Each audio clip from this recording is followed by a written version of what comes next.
오늘 장의 중심이 될 중요한 이슈앤 전략을 통해 정리해보겠습니다. 다큐온 뉴스 조우진 대표, 미르경제연구소 정태근 이사, 프레스티지 경영전략연구소 반종민 소장, 헤르메스 스탁 하창환 본부장 나오셨습니다. 어서 오세요. 네, 반갑습니다. 자, 첫 번째 이슈부터 짚어보도록 하겠습니다. 삼성전자가 기대에 못 미치는 3분기 실적을 발표한 전 거래일, 반도체 장비주가 대부분 약세를 보였습니다. 반도체 위기론에 불이 붙을 거란 의견이 있는 가운데 증권가 일각에선 삼성전자의 경쟁력 문제일 뿐 반도체 업황은 뜨거울 것이라는 의견도 있는데요. 관련해서 전망 어떻게 보시는지 조우진 대표님께 의견 한번 들어보도록 하겠습니다. 예, 그러니까 그 실제적인 전망이 주식시장에서 어떻게 나타나는지 보려면 수익률이 제일 좋은 이제 그 기준입니다. 그래서 수익률을 먼저 본다면, 그러니까 어제 종가 기준으로, 그리고 이제 마이크론 같은 경우는 오늘 새벽에 끝났으니까 마이크론까지 다 합쳐서 말씀을 드리면은 그 엔비디아는 말할 것도 없고, 그다음에 SK하이닉스, 마이크론은 올해 수익률이 25% 정도 플러스가 났습니다. 근데 이제 삼성전자는 거꾸로 마이너스 25% 수익을 거뒀죠. 그럼 가장 큰 차이는 무엇이냐? 전체적 반도체 경기 안 좋다는데 왜 그 메모리 3사의 수익률이 이렇게 극과극을 달리냐? 삼성전자 마이너스 25%, SK하이닉스랑 마이크론은 플러스 25%니까 둘이 왔다 갔다 합치면 50% 차이가 나죠. 가장 큰 차이는 결국 HBM이라고 볼 수 있습니다. 그러니까 HBM을 갖다가 엔비디아에 납품하느냐? 그러니까 여기서 레토릭으로 이제 속으시면 안 되는데 삼성전자도 HBM을 생산을 해요. 생산을 하고 심지어 엔비디아 납품을 해요. 엔비디아 납품하는데 엔비디아의 주력이 이제 H백이나 B백이 들어간 게 아니고 그 엔비디아의 저가 모델에 이제 HBM이 들어, 삼성전자 HBM 거기에 들어가. 그러니까 핵심은 뭐냐면 삼성전자가 만든 HBM이 엔비디아의 주력 상품에 이제 H백이나 B백에 들어가느냐가 중요한데 거기 아직 못 들어갔어요. 못 들어간 가장 현실적인 이유는 무엇이냐? 삼성전자 2019년도에 HBM 팀을 해체했어요. 그러니까 HBM의 이제 8단을 그 DRAM을 갖다 8개를 쌓은 다음에 거기 전체를 돌리는 게 HBM인데 아주 획기적이고 연구 열심히 하는데 당시 매출이 안 나거든요. 그러니까 단지 최규 경영자가 야 매출도 안 나는데 1년 왜 거기다 매출하냐? 그래서 2019년 말에 해체시켜버렸어요. 근데 SK하이닉스도 동일한 상황인데 SK하이닉스는 그 정도 우리가 감내할 수 있어. 거기에 우리 인건비 투자할 수 있어. 이런 맥락으로 있다가 갑자기 2022년도 이제 11월 달에 오픈AI가 챗GPT를 터지면서 2023년도에서 엄청난 이제 그 천연기차의 그 매출과 수익률을 낸 것입니다. 이것이 이제 올해까지 이어졌는데 그럼 삼성전자는 왜 엔비디아 납품을 못하느냐라는 걸 살펴본다면 가장 큰 문제는 SK하이닉스가 HBM3의 선도 기업이다 보니까 특허를 선점했어요. 그래서 MRMUF가 맞다, 삼성전자 자기네 거 맞다 얘기하지만 그 두 가지 공정하다고 쉽게 말씀드리는 뭐냐면 8가지 웨이퍼를 갖다가 하나를 만든 다음에 그 다음에 뚫고 공정하는 것이 SK하이닉스고 삼성전자는 이거를 갖다가 SK하이닉스 먼저 특허를 선점하는 바람에 그대로 해버리면 특허가 침해나니까 각각의 웨이퍼를 다 공정한 다음에 그 다음에 8개 합치는 걸 했어요. 그러면 시청자들 보시기에 어느 것이 더 쉽겠습니까?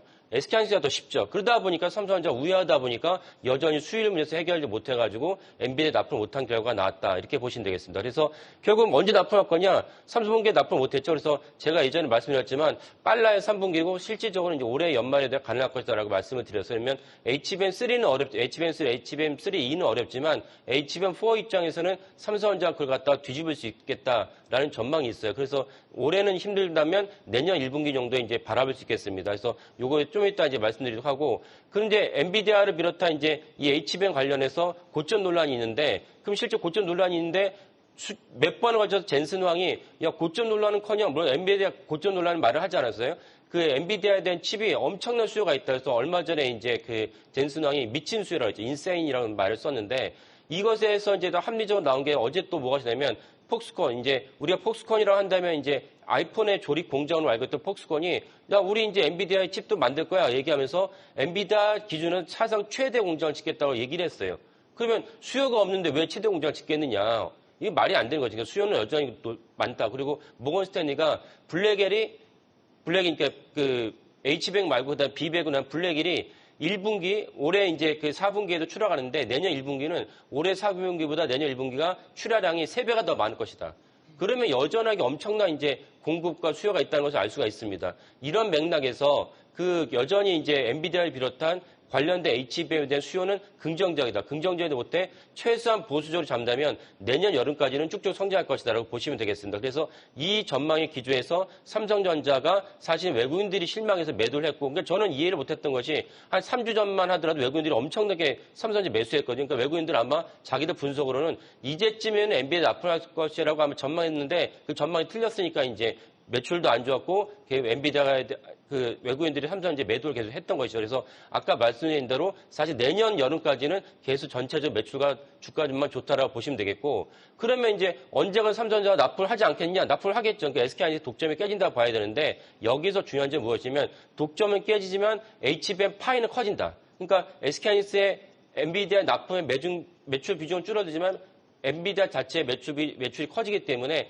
SK하이닉스의 매출 영업이익은 26년까지도 여전히 커질 것이다라고 전망을 합니다. 그러니까 보수적으로 잡아도 내년 여름까지는 SK하이닉스와 HBM3에 대한 매출은 긍정적이다 이렇게 보시면 되겠고, 추가로 SK하이닉스 엔비디아 3 납품 마진이 50%다.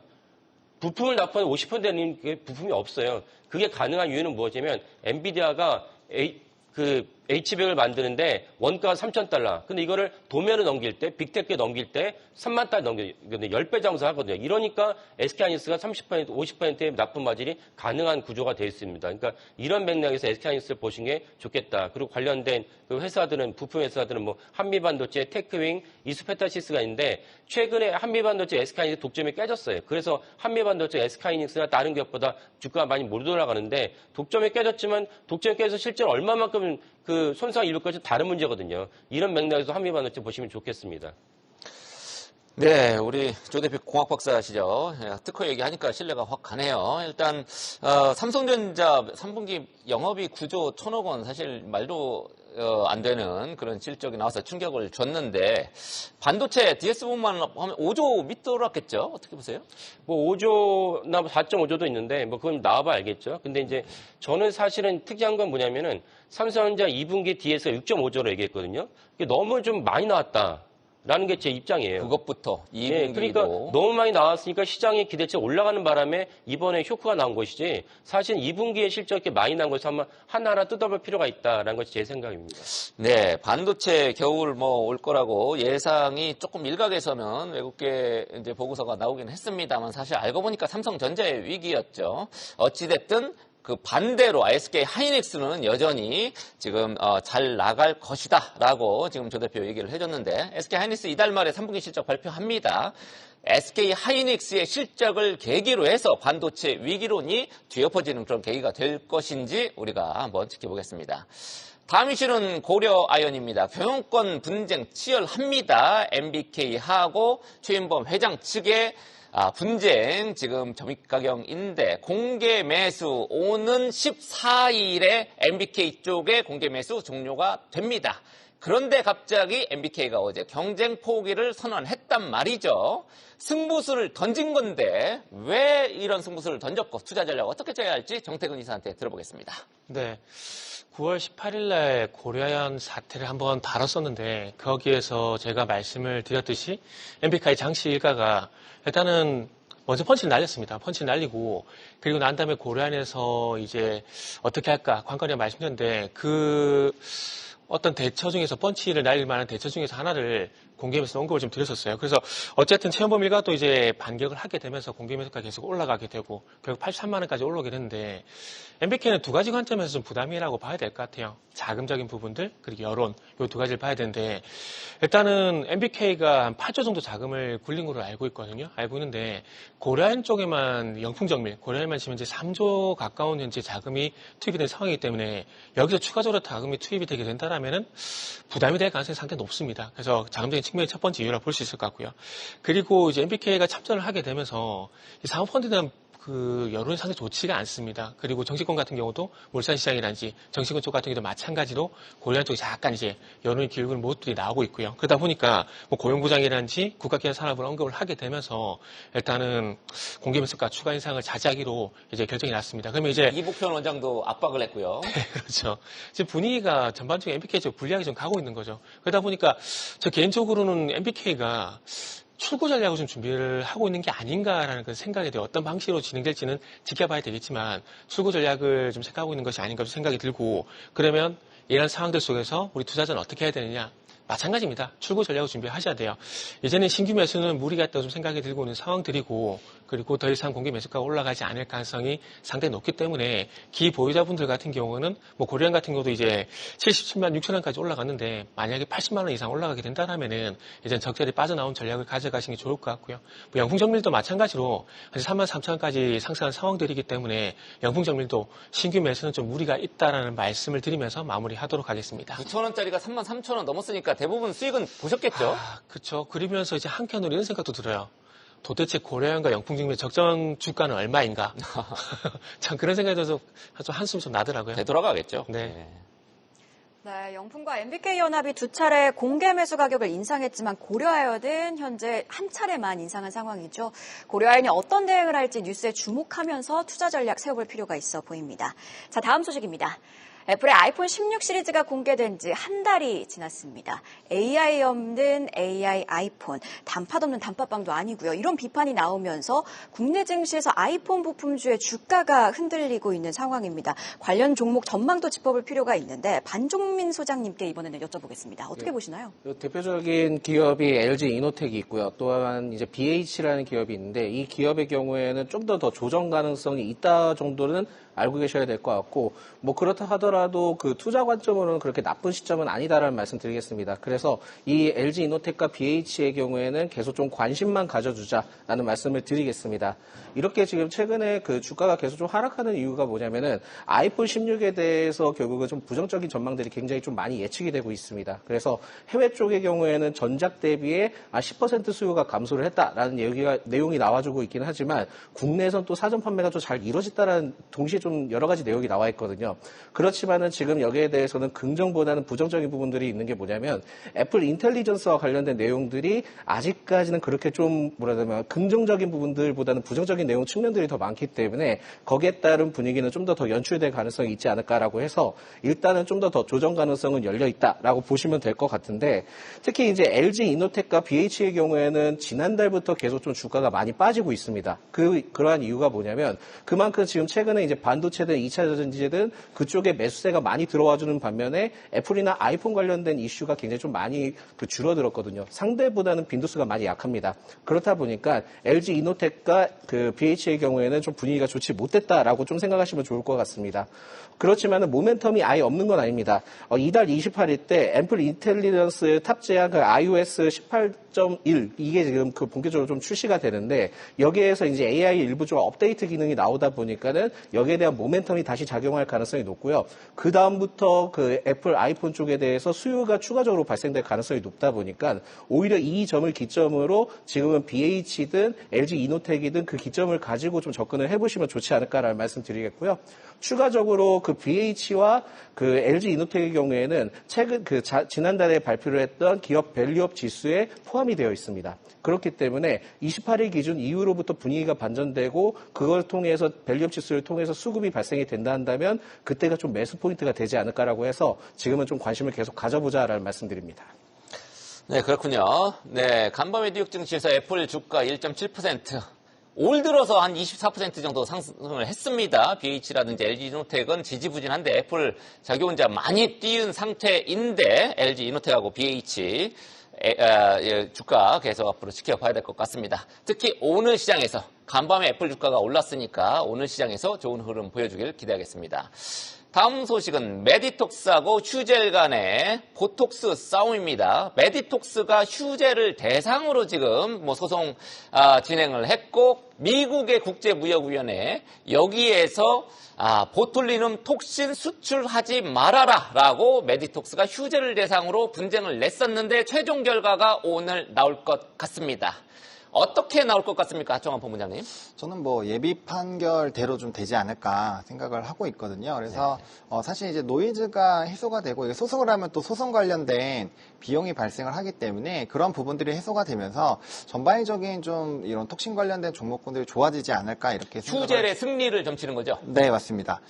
일단은 톡신 전쟁이 이루어졌었던 게 사실 한두 번이 아니고 이번에 세 번째인데요. 사실상 좀 상당히 길게 진행이 되고 있는 상황이고 그다음에 이제 이제 소송권 같은 경우는 어느 정도 예비 판결을 따라서 좀 가는 경우가 많이 있기 때문에 저는 뭐 결과는 이미 좀 나와 있는 것이 아닌가라고 생각을 하고 있는 상황입니다. 그래서 아무래도 균주에 대한 흐름들이 사실상 굉장히 좀 중요하기 때문에 이 부분에서는 사실 서로 다 침해가 됐었던 이런 전례가 있어서 좀 지나가는 부분으로 보시면 될 것 같고 이미 주가에 좀 상당히 많이 녹아들어 있다고 보시면 될 것 같고 그러니까. 저는 메디톡스는 어디서 갖고 왔겠냐고요. 그러니까요. 예, 서로 다 이제 비슷한 상황인데 저는 그거보다는 이제 수출 지역에 대한 다변화 그리고 최근에 수출 데이터가 톡신 쪽에 상당히 좀 좋아지고 있기 때문에 오히려 이제 지역에 대한 다변화, 외형 성장에 대한 흐름들을 좀 보시는 게 맞지 않을까라고 생각을 하고 있습니다. 그래서 관점에 따라서는 상당히 좀 좋은 흐름들이 만들어질 수 있을 것 같고요. 톡신 관련된 종목군들 중에서는 사실 휴젤이 가장 주가의 탄력도가 좋은 상황이고 메디톡스나 대웅제약 같은 경우는 주가가 많이 무너진 이후에 최근에 조금 많이 상승을 했거든요. 그래서 일단은 뭐 균에 대한 지속은 뭐 언제든지 다시 이뤄질 수 있다라고 생각을 하고 있고요. 그래서 이제 수출입 데이터 기반 그리고 수출 데이터 좀 기반으로 보시는 게 맞지 않을까. 토픽은 휴젤로 생각을 하고 있고요. 아무래도 이제 긴 노이즈 부분이 다 해소가 되는 부분들 그리고 이제 수출 지역에 대한 다변화에서 가장 크게 좀 수혜를 받고 있고 또 미국 지역에서 좀 좋은 흐름들이 나타나고 있는 상황이거든요. 그래서 좀 보시면 될 것 같고 3대 지역 모두 나타나고 있는 상황이고 공급 부족에 대한 이슈가 지속이 되고 있어서 아마 실적 베이스로 충분히 좀 좋은 성과들이 계속적으로 나오지 않을까 이렇게 생각을 하고 있습니다. 네, 실적 모멘텀을 가지고 있는 휴젤을 탑픽으로 꼽아주셨습니다. 자, 이어서 오늘 아침에 나온 가장 빠른 리포트도 확인해보고 오시죠. 박정원 캐스터가 준비했습니다. 네, 오늘 아침에 나온 리포트 정리해드리는 가장 빠른 리포트인 공시시간입니다. 많이들 기다리셨을 것 같은데 이제 슬슬 2차 전지 목표가 상향 리포트들이 고개를 내밀고 있었습니다. 삼성증권은 LG에너지솔루션을, KB증권은 삼성 SDI를 주목하면서 올해부터는 부진하지만 이제 내년부터는 실적 개선세가 본격화될 거라고 진단을 했고요. 목표가 상향 조정에 나섰습니다. 이어서 하나증권은 현대 롯데메대에서 가파른 성장에 초입에 있다는 분석 내놨고요. 대신증권은 KT에 대해 10월 말에서 11월 초에 공개될 밸류업 전략이 기대된다며 목표가 올려잡았습니다. 한편 신한투자증권은 이제 터널의 끝이 보인다고 평가하면서도 단기적인 실적 부진 전망에 아모레퍼시픽의 목표가 내려잡았고요. 그리고 오늘 8개 증권사들이 LG전자에 대한 보고서를 제시했습니다. 지난 화요일 발표한 3분기 잠정 실적에서 가전 매출 성장은 인상적이지만 전반적인 수요 둔화로 컨센서스를 하회했다며 4개 증권사가 목표가 하향 조정에 나섰습니다. 먼저 삼성 SDI 리포트부터 체크해보시죠. KB증권은 오늘 삼성 SDI에 대해서 3분기 실적은 전망을 밑돌겠지만 이를 바닥으로 4분기부터는 반등할 거라면서 목표가를 기존 48만 원에서 50만 원으로 올려잡았습니다. KB증권은 4분기 2차 전지 업황에 대해 내년부터 강화되는 유럽연합의 탄소 배출 규제 영향으로 유럽 완성차 업체들의 전기차용 전지 재고 축적 수요가 기대된다고 분석했고요. 또 삼성 SDI의 경우에는 올 연말이죠. 미국의 합작 공장 가동에 따라 외형 성장과 첨단 제조 세액 공제 수령 효과가 본격화될 거라고 진단한 점 투자에 참고해 보시면 좋겠네요. 다음으로 KT 보고서입니다. 대신증권은 오늘 KT의 목표 주가를 48,000원에서 53,000원으로 상향했습니다. 우선 3분기 매출은 작년보다 5% 줄어든 6조 4천억 원, 영업이익은 42% 늘어난 4,600억 원을 기록할 거라고 진단했고요. 10월 말에서 11월 초 사이에 공개될 밸류업 전략에는 중장기적인 성장 전략 그리고 주요 지표에 대한 목표는 물론이고 내년 부동산 프로젝트 관련 특별 주주 환원 등이 포함될 거라고 전망했습니다. 전형적인 고배당주로 꼽혔지만 지난 밸류업 지수 선정에서 고배를 맞은 KT가 어떤 주주 환원 정책들 내놓을지 지켜보시죠. 지금까지 가장 빠른 리포트 행공시 박정원이었습니다. 네, 이렇게 2차 전지주 상향 리포트에 힘입어서 오늘도 2차 전지주들이 모멘텀을 이어갈 수 있을지 개장 후에 함께 지켜보시죠. 계속해서 이어가도록 하겠습니다. 지난 1일부터 7일은 중국의 최대 명절인 국경절 연휴였습니다. 연휴를 앞두고 반짝 특수를 맞았던 화장품, 면세점, 카지노주 등이 연휴 시작과 함께 그 효과가 사그라든 것으로 나타났는데요. 그 이유 어디에 있는지 정태근 이사께서 좀 살펴주시죠. 네, 맞습니다. 부양책 기대감으로 인해가지고 정말 오랜만에 중국 소비주들이 강세를 보였는데, 저희 속된 표현을 쓰면 약발이 정말 오래 가지는 않는 것 같아요. 아마 답은 어제 중국 증시에서 제시를 한 게 아닌가 좀 생각이 드는데, 부양책 실망감에 대한 얘기가 나오더라고요. 그래서 그런 얘기가 나오게 되면서 중국 증시가 급락을 했고 그 이전에 화장품이나 이제 카지노, 면세점 그리고 국내 상장 중국 기업들까지 전반적으로 동시에 좀 하락을 하는 것 같습니다. 그리고 특히나 저는 개인적으로 화장품 섹터 상당히 관심을 좀 놓고 보고 있는데 화장품 섹터 같은 경우는 일단 전반적인 모멘텀이 중국보다는 미국 쪽으로 많이 좀 치우쳐져 있는 거 다들 잘 알고 계실 거예요.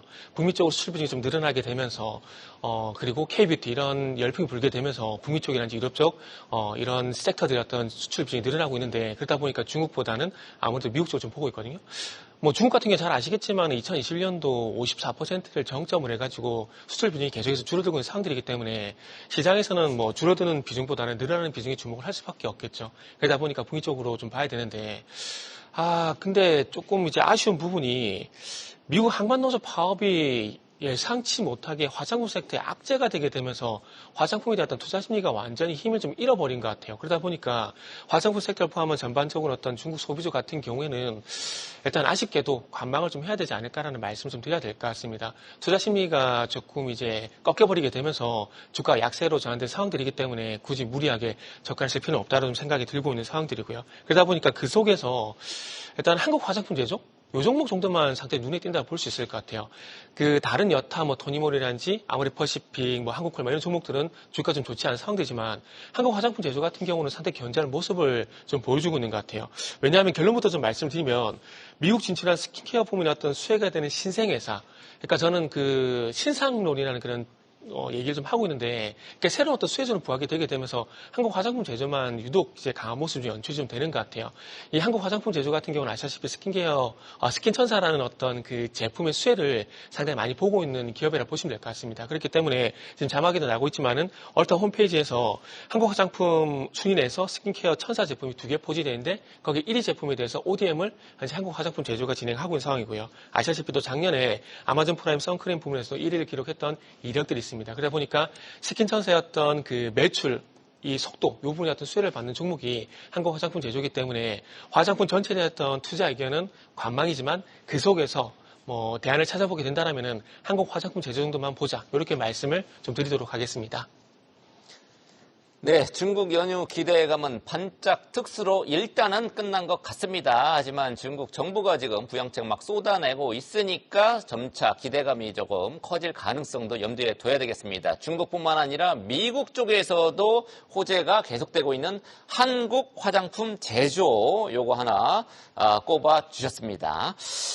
자, 다음 소식입니다. 밸류업 수혜주로 주목받았던 주요 지주회사들이 최근 들어서 투자자들한테 외면을 받고 있습니다. 아직 겨울이 오지도 않았는데 투자 심리가 꽁꽁 얼어붙은 이유는 뭘까요? 반정민 소장님. 아무래도 그 밸류업 지수에 포함되지 못했던 이력이 있는 것도 있지만은 제일 중요한 거는 주주가치 제고에 따른 내용이 추가적으로 나오지 않은 것도 좀 작용을 한 것 같습니다. 그래서 대표적인 기업들이 뭐 SK 지주사나 GS 그리고 LG 그리고 삼성물산의 경우에는 이러한 흐름들을 좀 보여줬는데 특히 이제 삼성물산은 올해 초에 주주가치 관련된 내용이 나왔음에도 불구하고 지금은 별다른 내용이 나와 있지 못하고 있다 보니까 주가에 대해서 약간 좀 벗어나는 흐름들을 보여주지 않나라고 좀 말씀드릴 수 있을 것 같습니다. 그래서 지금은 이러한 그 밸류업에 미포함된 기업들의 경우에는 주주가치에 따른 내용이 나와주게 된다면 분위기가 굉장히 좀 잘 잡힐 수 있기 때문에 계속 좀 꾸준히 관심을 가져줄 필요는 있겠다라는 말씀을 드리겠습니다.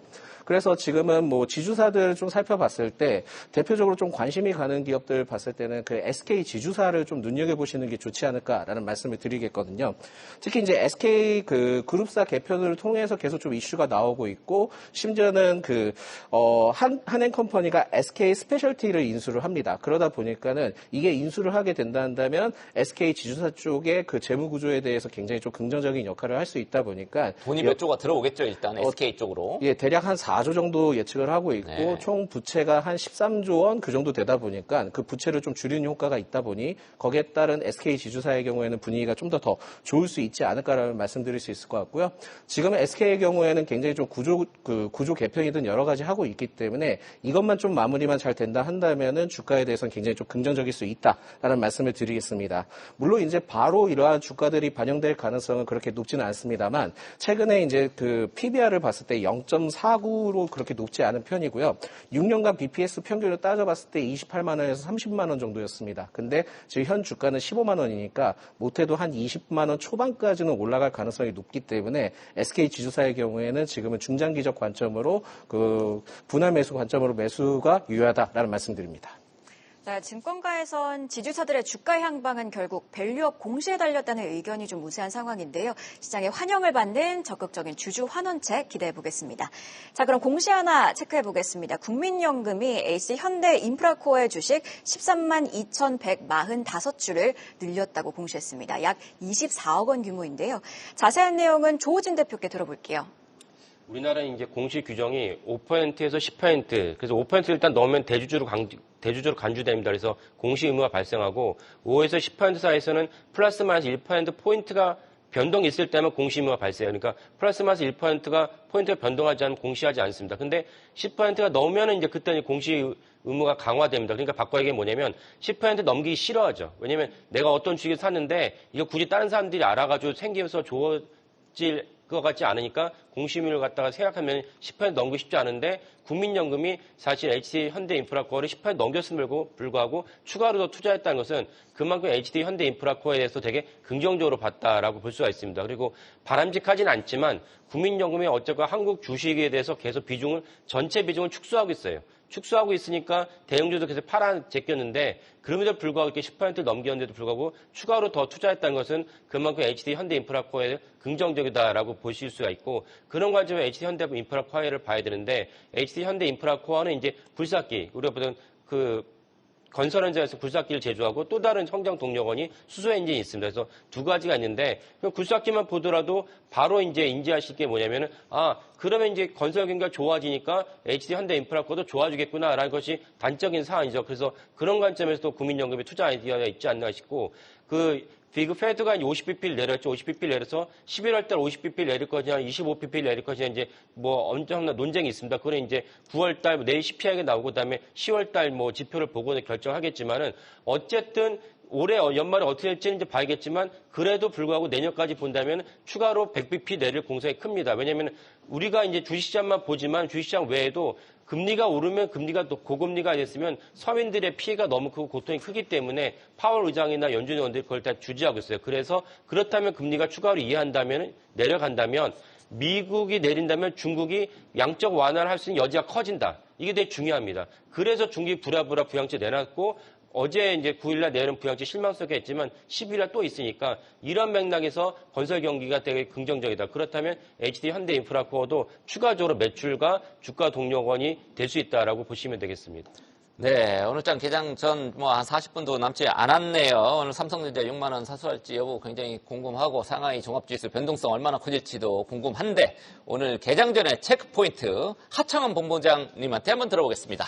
네, 일단 첫 번째로 이제 우리가 휴일일 때 아주 기가 막히게 미국 증시는 계속 좋았습니다. 그래서 2일 연달아 좀 기술줄이 좋았기 때문에 금일 이제 야간 선물은 전날 걸로 반영이 되고 있는 상황이고 미니 나스닥 지수가 좋기 때문에 아마 긍정적으로 좀 시작을 하지 않을까라고 보고 있습니다. 그래서 오늘 중요한 거는 거래 대금으로는 다 해소가 됐는데 거래량으로 봤을 때는 아직까지 작년 11월 수출입 데이터 변화 이후에 삼성전자 외국인 수급이 남아있기 때문에 거기서 어느 정도로 좀 더 이탈이 계속적으로 나오는지 이게 이제 외국계 동향을 봐야 되는데 그게 아직 안 나왔거든요. 그래서 미국계, 영국계에 대한 수급 자금 계속적으로 좀 고려해 보셔야 될 것 같고요. 또 중국 쪽이 상당히 많이 무너졌습니다. 그래서 중국 관련된 종목군들 좀 조심하셔야 될 것 같고요. 또 비아드에서 전기차 판매량 생산 확대 계약을 또 밝혔습니다. 이제 앞서서 리포트들도 상당히 좀 긍정적으로 나오고 있고 테슬라 로보택시와 4680 배터리 관련된 이슈들이 계속적으로 좀 부각이 되고 있고 유럽 쪽에서도 이제 보조금에 대한 얘기에 따라서 이제 큐가 늘어나는 부분으로 보기 때문에 이런 산업적인 좀 수급 쏠림 나타날 수 있을 것 같고요. 마지막으로 이제 옵션 만기일이죠. 그리고 이제 오늘부터 또 경제 지표들의 변화가 나오기 때문에 해당 이슈들은 좀 잘 체크를 해보실 필요가 있겠습니다. 네, 이슈앤전략 네 분의 전문가와 함께 개장 전 꼭 체크해야 할 뉴스들 확인하고 전략까지 세워봤습니다. 고맙습니다. 네, 감사합니다. 계속해서 다양한 경제 이슈를 알고 싶다면 구독과 좋아요, 알림 설정 부탁드립니다. AI 캐스터 권미정이었습니다.